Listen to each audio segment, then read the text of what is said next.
4 कृपा प्रत्येक मानवाच्या जीवनामध्ये असाव्यात असं शास्त्र सांगतं। पहिली कृपा आहे आपल्या अंतःकरणाची म्हणजे मनाची कृपा असावी, दुसरी कृपा आहे शास्त्राची, तिसरी कृपा आहे देवाची आणि चौथी कृपा आहे संतांची। पहिली कृपा आहे अंतःकरणाची कृपा, मनाची कृपा। का परमार्थ करत असताना मन जर प्रसन्न नसेल तर आपला परमार्थ फलीभूत होत नाही। मन एव मनुष्याणाम कारणम बंध मोक्षयो किंवा मन करारे प्रसन्न सर्व सिद्धीचे साधन मोक्षात या बंधन जप समाधान जाते। पहिलं मन प्रसन्न झालं पाहिजे। आमचे सद्गुरू वैकुंठवासी विठ्ठल बाबा घोले पाठामध्ये सांगायचे, पोरांनो, सुसंस्कृत मन म्हणजेच मोक्ष आणि असंस्कृत मन म्हणजेच बंध।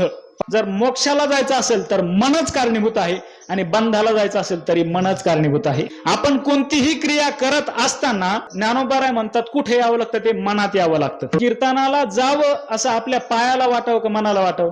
आपल्या कपाळाला वारकरी आहोत उभागंध किंवा बुक्का अष्टगंध लावावा असं आपल्या कपाळाला वाटावं का मनाला वाटावं?